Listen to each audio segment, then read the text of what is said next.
Tonight, we report on the lawsuit filed against Grant County for a teenager's death and how kids enjoyed the Soap Lake Science Fair.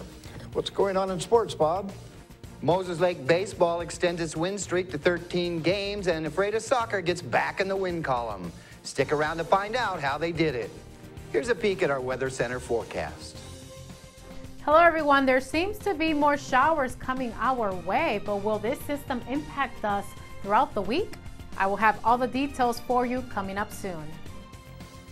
I'm Alan Troop. Stay tuned for all of this and much more on iFIBER 1 News. From the iFIBER 1 HD studio here in the heart of the Columbia Basin, this is iFIBER 1 News, your #1 source for local news, sports headlines, and our very own Weather Center forecast covering the entire Columbia Basin. This is iFIBER 1 News, and it starts now.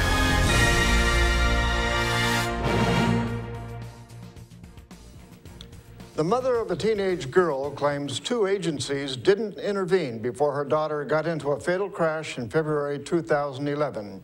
Soap Lake resident Michelle Anderson filed a wrongful death lawsuit in Grant County Superior Court. She claimed the Soap Lake School District and the Grant County Sheriff's Office played a role in the death of her 17-year-old daughter, Sheila Rosenberg.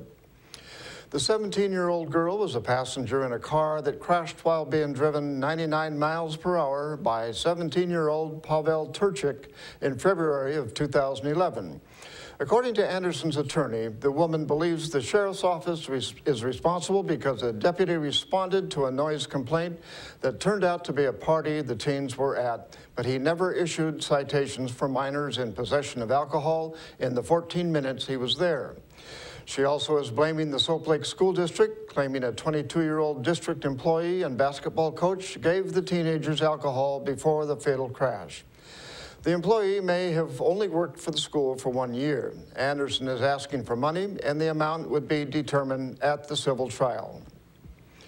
Students and parents and community members gathered to enjoy the Soap Lake Science Fair. Reporter Jeff Chu has the story. It was Science Night in Soap Lake. The science exhibits of some 200 students of all ages lined the halls of Soap Lake Elementary School Friday night. At the school's gymnasium, the stars were out inside Central Washington University's portable inflatable planetarium, where CWU's physics professor Bruce Palmquist shared his knowledge of the stars with kids. Outside, the sun was burning through the clouds, but CWU's senior Hans Berghoff was giving kids a chance to look straight into the magnified fireball with a specially designed telescope. It cut up to 90% of the sun's rays.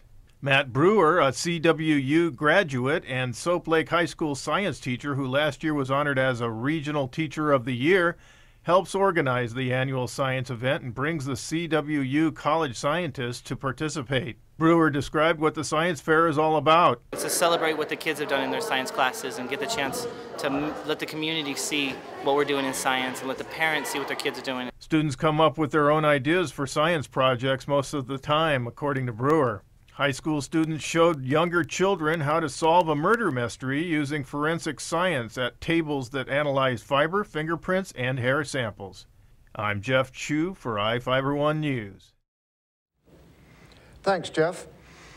A grenade was found in the Columbia River bed near Vantage. Grant PUD security personnel discovered the pineapple-style fragmentation grenade near the old Vantage boat launch at about 6 p.m. on Thursday evening. According to the Grant County Sheriff's Office, the Washington State Patrol bomb squad detonated the grenade. The style of grenade was developed in World War II and was used by U.S. Armed Forces until the late 1960s. The grenade was corroded and appeared to have been in the river for a long time. No one was injured.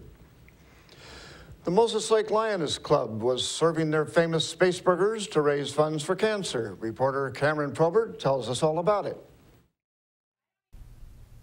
It was time for space burgers this weekend. The Moses Lake Lioness Club opened the booth at the Grant County Fairgrounds to hundreds of people with the aim of raising money to help fight cancer.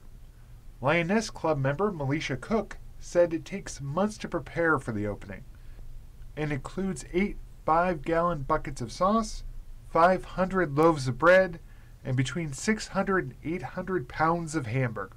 And then the last week, you spend usually every waking hour doing this. The money from the burgers is going to the Columbia Basin Cancer Foundation, Relay for Life, and Swim Across America. Last year, the club raised $6,500. Angel Needler, the Columbia Basin Cancer Foundation's executive director, was on hand to help make the burgers. The funds raised helps the organization provide gas vouchers, food vouchers, and other help for people suffering from the disease.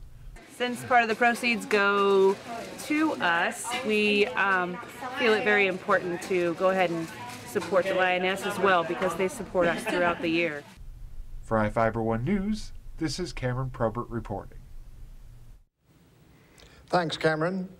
Now, let's take a look at people currently being sought out by the Grant County Sheriff's Office. This is Sheriff Tom Jones with the Grant County Sheriff's Office. Each of the people you see here have a warrant for their arrest. If you see any of these people, we ask you do not attempt to detain or apprehend them, but call us at 509-762-1160 or send us an email at primetips@co.grant.wa.us. If the person is presenting a danger, call 911. With your help, we can bring these people to justice and make our community safer. We will be back after this.